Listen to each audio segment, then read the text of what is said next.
Morning dear student हम आपको class 10th की इंग्लिश की बुक और क्लास 12th की क्लास 11th की इंग्लिश की बुक आपको पढ़ाएंगे। तो इसी सीरीज़ में हम जो है आज क्लास 10th की बुक जो फर्स्ट फ्लाइट है और फर्स्ट फ्लाइट का जो पहला चैप्टर है लेटर टू गॉड स्टार्ट करते हैं। आप अगर ध्यान से देखेंगे और थोड़ा बुक की हेल्प लेंगे तो शायद ये चैप्टर बहुत ही बेस्ट तरीके से आपको समझ में आ जाएगा। तो फर्स्ट चैप्टर है a letter to God. This chapter has been written by G L. Fuentes. ये जी.एल. फ्लुएंट्स द्वारा लिखी गई ये जो कहानी है बहुत ही अच्छी कहानी है जिसका नाम है a letter to God. A letter to God जैसा कि नाम से ही लग रहा है कि कोई पत्र जो है गॉड को लिखा गया होगा या उनके नाम लिखा गया होगा। तो हम स्टार्ट करते हैं ये स्टोरी डियर स्टूडेंट। इसमें कहा गया बिफोर यू रीड, पढ़ने से पहले क्या कंसेप्ट आपके दिमाग में आना चाहिए। दे से फेथ कैन मूव माउंटेन्स, कहा जाता है कि जो विश्वास होता है वो पर्वतों को भी हिला सकता है। But what should be put our faith in, लेकिन किस तरह का फेथ है हमारे अंदर, किस तरह का विश्वास है। अगर हम विश्वास कर लें कि इस काम को करना है तो आप कर सकते हैं। सबसे पहले दुनिया में कोई भी चीज़, अगर कोई चीज़ बनी है तो सबसे पहले वो मन में आती है, मन में आपके विश्वास पर आती है। विश्वास जब हो जाता है कि इस काम को हम कर सकते हैं तो कर लेते हैं। तो ये स्टोरी में एक व्यक्ति की विश्वास को दिखाया गया है और वो जो कैरेक्टर है उस कैरेक्टर के बारे में इतना मतलब वो विश्वास करता है, फेथ करता है किसके ऊपर, भगवान के ऊपर। तो हम स्टार्ट करते हैं। दे से फेथ कैन मूव माउंटेन्स, ऐसा माना जाता है कि जो विश्वास है वो पर्वतों को भी हिला सकता है। पर्वत को हिलाने का मतलब कोई भी समस्या आपके जीवन में है उसको आप सॉल्व कर सकते हैं अगर आपने तय कर लिया कि मुझे ये करना है तो। But what should be put our faith in, लेकिन हमें किस तरह का विश्वास है, किस तरह की सोच रखे हैं।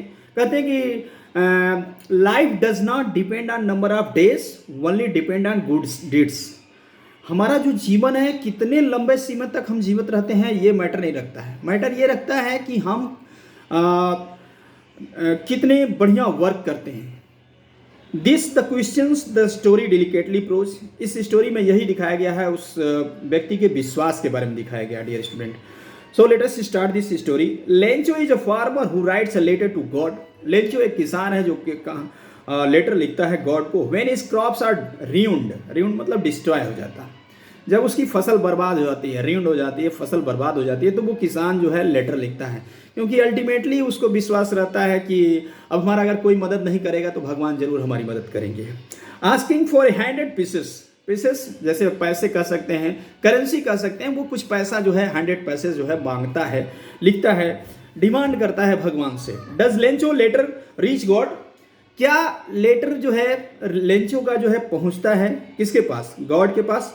Does God send him money, क्या भगवान उसको पैसा देते हैं। थिंक व्हाट योर आंसर, आप इस तरह के क्वेश्चन को सोच सकते हैं। To these questions would be and guess how the story continuous before you begin to read it. तो इस तरह की बातें वो लिखता है। कहानी में बताया गया है कि जो लेंचो है, जो प्रोमिनेंट कैरेक्टर है, जो मुख्य कैरेक्टर है इस स्टोरी का, वो जो है लेटर लिखता है भगवान को। क्या उसके भगवान का पास लेटर उसका पहुंचता है और भगवान उसको रिप्लाई करते हैं कि नहीं करते हैं। तो हम जब स्टोरी पढ़ेंगे तो उसमें सारी चीज़ें क्लियर होंगी डियर स्टूडेंट। तो हम फर्स्ट पैराग्राफ से स्टार्ट करते हैं। Late us start the first paragraph. The house the only one in the entire valley. Entire means होता है संपूर्ण। पूरे वैली में, पूरे घाटी में एक ही मात्र घर था, मतलब जहां वो निवास करता है। जैसे आप लोग कहीं भी निवास करते होंगे तो बहुत ज़्यादा घर होंगे आसपास, लेकिन वो जो व्यक्ति, जो परमानेंट कैरेक्टर था, जो लेंचो था, जो किसान था, जो फार्मर था, जो व्यक्ति था, उसका जो घर था उस पूरे वैली में, पूरे घाटी में सिर्फ एक ही था। Set on the crest of the low hill, from this height one could see the river. और वो एटलीस्ट इतनी ऊंचाई पर वो बना हुआ था घर ताकि वहां से जो है वो नदियों को देख सकता था। The field of ripe corn, अपने खेतों को, राइप कॉर्न मतलब मक्का होता है, और field of ripe corn and dotted with the flowers, फूलों से लदे हुए जो खेत थे उसको with the flowers that always promise a good harvest. जब वो देखता था अपने घर के पास से, अपने खेतों को देखता था तो बहुत ही खुश होता था। उसको लगता था कि फसल इस बार अच्छी हुई है। एक किसान के लिए उसकी फसल जो है अगर अच्छी है तो उसको मन में बहुत ही खुशी होती है। अगर जो भी फार्मर के बच्चे होंगे वो समझ सकते हैं इस चीज़ को, और जो नहीं भी होंगे वो कम से कम अनुभव तो करते ही होंगे। गुड हार्वेस्ट, हार्वेस्ट का मतलब फसल अच्छी हो, मतलब कटाई हो सकती है। हार्वेस्ट बिल्कुल फसल तैयार है कटने के लिए, अच्छी फसल हो सकती है। The only thing the earth needed was downpour, लेकिन फसल के लिए पानी की जरूरत होती है। The only thing the earth needed was downpour or at least a shower, लेकिन कम से कम लग रहा है कि किसी भी फसल के लिए, जैसे आप गेहूं की फसल हो, मक्के की फसल हो, धान की फसल हो, तो उसको पानी की जरूरत होती है। तो कह रहा है कि उस फसल को कम से कम थोड़ी सी डाउनपोर, मतलब होता है मूसलाधार वर्षा या हैवी रेन कह सकते हैं, you can say that heavy rain. तो एक हैवी रेन की जरूरत थी फसल को बढ़िया से और होने के लिए। एटलीस्ट शावर, या एक छोटी सी बौछार भी हो जाती तो फसल थोड़ा अच्छी हो जाती। Through out the morning Lencho, through out the morning, through out जो शब्द होता है डियर स्टूडेंट, इसका मतलब होल होता है। जैसे हम अगर कहते हैं थ्रू आउट मंथ मतलब पूरे महीने, थ्रू आउट डे मतलब पूरे दिन से, यहां पर लिखा है throughout the morning. Throughout the morning means सुबह से ही। Lencho who knew his field intimately, intimately मतलब होता है बिल्कुल लगाव था उसको अपने खेत से। क्लोजली अच्छी तरह से वो अपने खेतों को जानता था। व्यक्ति जो भी होता है, जैसे एज ए टीचर अगर मैं हूं तो अपने स्टूडेंट को अच्छी तरह से जानता हूं कि कौन स्टूडेंट कैसा है। उसी तरह से एक फार्मर, एज ए फार्मर, वो भी अपने खेतों के बारे में अच्छी तरह से जानता है कि कौन सा खेत जो है हमारा जो है, और कि उस खेत में कौन सी फसल हो सकती है, इसकी जानकारी जो है रहती है किसको, फार्मर को रहती है। His field intimately had done nothing else but see the sky towards the north east. North east, north मतलब बिल्कुल उत्तर की दिशा, ईस्ट मतलब पूर्व, उत्तर पूर्व की दिशा जो है वो देख रहा था। क्या देख रहा था? सुबह से ही देख रहा था, और अपने फसलों को भी देख सकता था। और उसका घर इतनी ऊंचाई पर था, कह रहा है कि the only in the entire valley sat on the crest of low hill, पहाड़ी के छोटी सी, लो क्रेस्ट का मतलब होता है डियर स्टूडेंट पहाड़ी की चोटी कह सकते हैं। Crest of the low hill from the side one could see the river, इतनी ऊंचाई पर था, पहाड़ी के आसपास इतनी ऊंचाई पर था, माउंटेन के पास में, कि वहां से वो कम से कम अपने खेतों को देख सकता था, नदियों को देख सकता था, अपनी फसलों को देख सकता था। तो had nothing else but the sky towards the north east, वो कुछ नहीं देख रहा था, वही देख रहा था कि भाई फसल अच्छी हो गई है, और नॉर्थ ईस्ट की तरफ उसकी दृष्टि थी। So next paragraph, now we are really going to get some water woman, बोलता है now we are really going to some water woman. कहता है कि now we are really going to get some water woman, अपनी woman जो भी महिला रहती है, यानी यू कैन से दैट उसकी जो वाइफ रहती है, उसको कहता, संबोधित करता है now we are really going to some water. ऐसा लग रहा है कि सम कुछ बरसात होने वाली है या हो जाएगी। The woman who was preparing supper replied, जो महिला, the woman who was preparing supper, supper supper SUPPER supper, ये आप मीनिंग याद रखिएगा। सपर मीन्स डिनर होता है, जो रात का अंतिम भोजन होता है, या शाम के समय जो हम थोड़ा भोजन बनाते हैं उसे ही कह सकते हैं, you can say that as a dinner. Supper means dinner, इसका प्रोनाउंसिएशन आप चेक करिएगा, सपर बोलते हैं इसको, सुपर नहीं बोलते हैं। The woman who was preparing supper replied, replied means answer देती है, जवाब देती है। जब व्यक्ति कहता है, अभी आप परिवार में रहते हैं तो परिवार में जो लेंचो है अपनी वाइफ से या उस औरत से बोलता है कि लग रहा है कुछ बरसात होने वाली है, मिलेगी या बरसात हो सकती है, और वो होगी तो हमारे फसलों के लिए तो अच्छी ही होगी, क्योंकि फसल के लिए थोड़ी बरसात की जरूरत थी। The woman who was preparing supper replied yes God willing, कहते हैं हाँ भगवान की इच्छा हुई। लोग कहते हैं ना कि अरे चलिए भगवान की इच्छा होगी तो सब कुछ अच्छा ही होगा। Yes God willing. The older boys were working in the field, दो जो बड़ा लड़का है ओल्डर बॉयज, वो खेतों में ही काम कर रहा था। While the smaller ones were playing near the house, अगर आप बुक लेके बैठेंगे और जैसे मैं रीडिंग कर रहा हूं, अगर आप उसको देखेंगे तो आपका रीडिंग भी, प्रोनाउंसिएशन भी क्लियर होता जाएगा dear student. While the smaller ones were playing near the house, जो छोटा वाला बच्चा है वो घर के नजदीक ही खेल रहा है। House until the woman call to them all come for dinner, जब तक भोजन के लिए नहीं बुलाती हैं तब तक वो लोग खेल ही रहते हैं। It was during the meal, जब वो भोजन के लिए बुलाती हैं महिला, यानी घर परिवार में तो आप जानते ही हैं कि जो मम्मी होती हैं वो भोजन बनाती हैं, तो बच्चों के लिए उन्होंने भोजन बनाया और बुलाएं। डिनर मतलब वही supper. It was during the meal, meal means होता है भोजन करना, भोजन जब हम डिनर करते हैं। During the meal it means हम भोजन के दौरान, खाने के दौरान।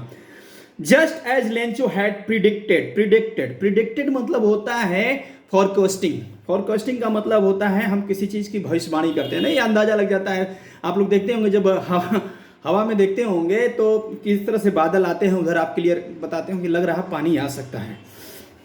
प्रिडिक्टेड इट मीन्स वो जो है, जो किसान था, जो लेंचो था, वो प्रिडिक्ट करता है, भविष्यवाणी करता है, कुछ उसको अंदाजा हो जाता है कि लग रहा है कि बारिश हो सकती है। Big drops of rain began to fall, big drops of rain मतलब लग रहा है कि वर्षा की जो बड़ी बूंदें हैं वो गिरने वाली हैं। इन द नॉर्थ ईस्ट, अब किधर से गिरेंगी तो नॉर्थ ईस्ट के साइड से गिरेंगी। East huge mountains clouds could be seen approaching, ऐसा लग रहा है कि huge mountains clouds seen approaching means coming, ऐसा लग रहा है कि बादल जो है नॉर्थ ईस्ट की तरफ से आ रहे हैं। और आप देखते हैं बारिश के आने से पहले ही लोग अंदेशा लगा लेते हैं, प्रिडिक्ट कर लेते हैं, भविष्यवाणी कर देते हैं, यानी कुछ अंदाजा हो जाता है कि पानी होगा ही होगा। तो उसको भी अंदाजा हो गया था, उस फार्मर को भी अंदाजा हो गया था, उस किसान को भी हो गया था जिसका नाम लेंचो था। The air was fresh and sweet, हवाएं जो है बहुत ही फ्रेश चल रही थी, बिल्कुल जैसा बारिश होने से पहले देखते हैं हवा कितनी अच्छी चलती है, तो fresh and sweet. The man went out for no other reason, began to have the pleasure of feeling the rain on his body, and when he returned, he exclaimed. देखिए, predicted big drops of rain began to fall. The northeast of huge mountains, clouds would be approaching. The air was fresh. बरसात होने से पहले बिल्कुल जो है हवाएं बिल्कुल फ्रेश थी। Sweet. The man went out for no other reason. उसका कोई कारण नहीं था बाहर जाने का, बरसात होने वाली थी, तब सोचा कि थोड़ा सा चलें, हवा अच्छी आ रही है, थोड़ा बरसात होगी तो अच्छा महसूस होगा, उससे शरीर को अच्छा मिलेगा आनंद। Reason then no have to pleasure for feeling the rain. Pleasure मतलब इंजॉय होता है, इंजॉय मीन्स आनंद लेना, उसको आनंद के लिए वो बाहर जाता है। क्योंकि बरसात में आप देखें बरसात होने वाली होती है तो कुछ लोग अपना कपड़ा बिल्कुल खोल करके नहाने के लिए भी चले जाते हैं, और कुछ लोग आनंद लेने के लिए भी चले जाते हैं, कुछ भीगने का भी आनंद लेते हैं। तो वो केवल आनंद के लिए जो है बाहर निकल जाता है कि चलो बारिश होगी, अच्छा फीलिंग आ रही है। फीलिंग मतलब महसूस करना। Rain on his body and when he return मतलब जो वापस आता है, ही एक्सक्लेम्ड, बिल्कुल आश्चर्यचकित होकर, these are not rain drops falling from sky, और ये रेन ड्रॉप्स नहीं हैं।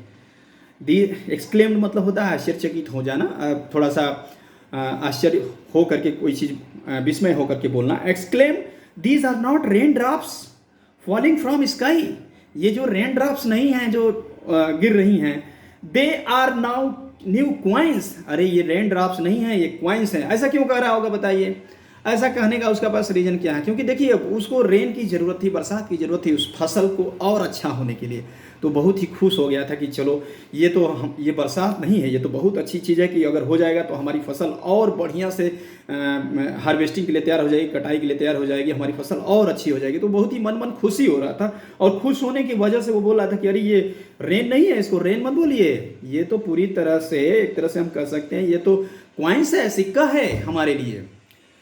The big drops are 10 cents, जो बड़ी बूंदे हैं वो 10 सेंट्स हैं। मान लीजिए करेंसी में कोई मुद्रा जैसे हम लोग 10 पैसे कहते हैं, तो उसी तरह से कह रहा 10 cents and pieces and little ones are 5, और जो छोटी बूंदे हैं वो 5 सेंट्स की हैं। तो कह रहा है कि अरे ये बरसातें हमारे लिए, ऐसा इसलिए कह रहा है क्योंकि बरसात की जरूरत थी। अब जो चीज़ जरूरी है अगर वो समय से मिल जाती है तो वो आपके लिए कहते हैं कि सोने पर सुहागा, तो वो बहुत ही अच्छा काम करती है। So these are this paragraph dear student, and next day I will teach you next paragraph. This is enough for today. Have a good day.